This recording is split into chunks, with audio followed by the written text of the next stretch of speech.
उत्तर प्रदेश देश का बड़ा राज्य है और आने वाले लोकसभा चुनाव को देखते हुए इलेक्शन कमीशन ऑफ इंडिया अपनी कमर कस चुका है। उत्तर प्रदेश में चुनावी तैयारियों को लेकर के इलेक्शन कमीशन की ओर से समीक्षा की गई। पिछले कई दिनों से इलेक्शन कमीशन ऑफ इंडिया की टीम उत्तर प्रदेश में डेरा डाले हुए थी और पूरी समीक्षा करने के बाद चुनाव में भाग लेने वाली पार्टियों के ओहदेदारों से सुझाव लेते हुए पूरा खाका तैयार कर लिया गया है। और ये कहना था मुख्य चुनाव आयुक्त राजीव कुमार का। और साथ ही उन्होंने इस बात का हवाला भी दिया कि चुनाव पूरे तरीके से निष्पक्ष रूप से हो। इस दायित्व को निभाने के लिए इलेक्शन कमीशन वचनबद्ध है और इस बार मतदाता को कोई दिक्कत ना हो, इसका भी पूरा ध्यान रखा जाएगा। इस बार बुजुर्गों का खास ध्यान रखते हुए 85 साल से अधिक आयु के जो बुजुर्ग हैं उन लोगों को घर बैठे ही वोट डालने की अनुमति होगी।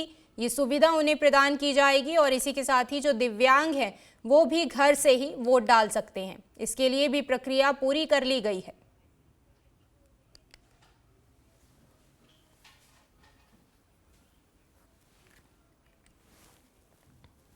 लोकसभा का कार्यकाल 16 जून 2024 को समाप्त हो रहा है। 80 सीटें आपके यहां हैं, जिसमें से 63 सामान्य, 17 सीटें अनुसूचित जनजाति की हैं। इस बार जो इलेक्टरल रोल प्रकाशित हुआ है उसमें टोटल संख्या वोटर्स की 15.29 लाख 22 करोड़ है, जिसमें से महिलाओं की संख्या 7.15 है। थर्ड जेंडर भी हमने बहुत प्रयास किया है कि जो समाज में जितने भी वर्ग हैं, वो जितने भी लोग हैं वो सब जुड़ सकें। तो इसमें पर्सन्स विद डिसेबिलिटी की संख्या भी बहुत बढ़ी है और जो थर्ड जेंडर हैं उनकी भी संख्या बढ़ी है। हमारे यहां जो 100 वर्ष से अधिक के मतदाता हैं उनकी भी संख्या 31,000 है। ये भी हमारे लिए बड़ा एक उसका विषय है संतुष्टि का कि 100 वर्ष से भी अधिक के मतदाता राज्य में 31,000 से ऊपर है। वरिष्ठ नागरिकों को घर से वोटिंग की सुविधा दी जाएगी। 85 ईयर्स से जो ऊपर के हैं उनको जब नॉमिनेशन के बाद फॉर्म 12D सबके घर में उपलब्ध कराया जाएगा जो 85 वर्ष से ऊपर हैं, और जो भी लोग वोट देना चाहते हैं उनको वहां से घर से सुविधा मिलेगी। इसी प्रकार से जो पर्सन्स विद डिसेबिलिटीज हैं उनमें जो भी 40% से अधिक की जिनको विकलांगता है उन सबको भी ये अधिकार है कि वो घर से वोट दे सकें। हालांकि हमारा तजुर्बा ये है कि लोग घर से वोट ना देने के बदले पोलिंग स्टेशन पर ही आना चाहते हैं, क्योंकि उनके लिए एक त्योहार का माहौल है। और खासतौर से बुजुर्ग लोग तो जरूर आना चाहते हैं, क्योंकि हमेशा से लोकतंत्र से जुड़े रहे हैं, तो अधिकांश आना चाहते हैं।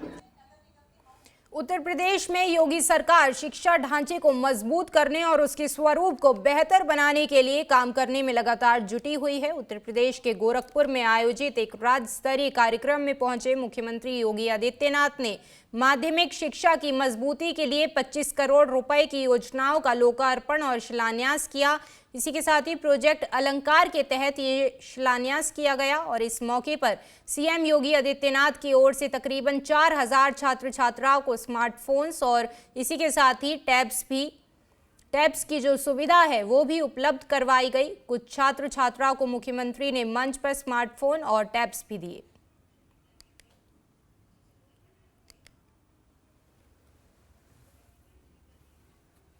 छात्र छात्राओं के उज्जवल भविष्य से जुड़े हुए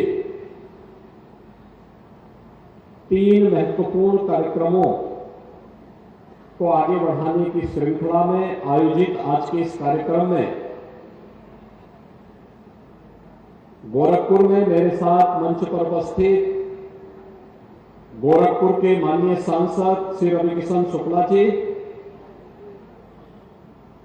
महापौर डॉक्टर मंगलेश श्रीवास्तव जी, माननीय विधायक श्री विपिन सिंह जी, प्रदीप शुक्ला जी, अपर मुख्य सचिव माध्यमिक शिक्षा श्री दीपक कुमार जी, जिलाध्यक्ष युधिष्ठिर सिंह जी, महानगर अध्यक्ष राजेश गुप्ता जी, श्री ज्योति प्रकाश मस्करा जी, आज के इस कार्यक्रम में उपस्थित विभिन्न विद्यालयों के सभी प्रबंधक और प्रधानाचार्यगण, वर्चुअली जुड़े हुए सभी माननीय जनप्रतिनिधिगण, और प्यारे छात्र छात्राओं, आज एक साथ 3 बड़े कार्यक्रम को हम आगे बढ़ा रहे हैं, जिनमें अभी मंच पर आपने देखा होगा कुछ छात्रों को स्वामी विवेकानंद युवा सशक्तिकरण योजना के अंतर्गत टैबलेट और स्मार्टफोन का वितरण हुआ। इसके साथ ही गोरखपुर की 330 स्मार्ट क्लासेज को शुभारंभ करने के लिए प्रमाण पत्र वितरण का भी एक कार्यक्रम है और प्रोजेक्ट अलंकार के अंतर्गत गवर्नमेंट इंटर कॉलेजेज में, गवर्नमेंट गर्ल्स इंटर कॉलेजेज में या सरकार के द्वारा अनुदानित अशासकीय इंटर कॉलेजेज में भवन निर्माण के लिए सरकार के अनुदान कार्यक्रम को आगे बढ़ाने का एक नया अभियान है। इस कार्यक्रम में जुड़े हुए प्रदेश भर के हमारे सभी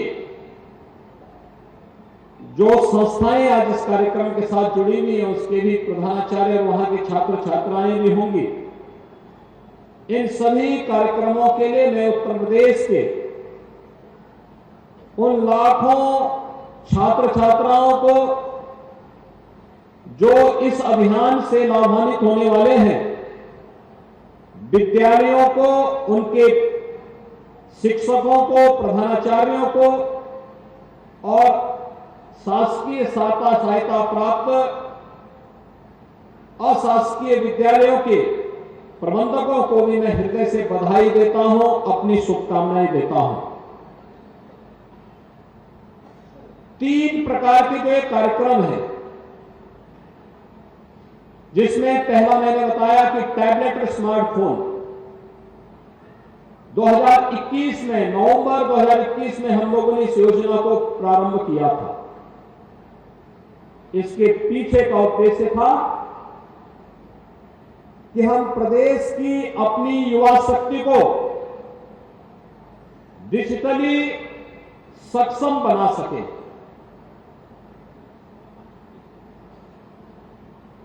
किसी भी प्रकार की चुनौती का सामना करने के लिए अपने आप को तैयार कर सके। खासतौर पर जो चुनौती हमारे सामने आती है, वह चुनौती होती है जैसे इस सदी की सबसे बड़ी महामारी थी कोरोना।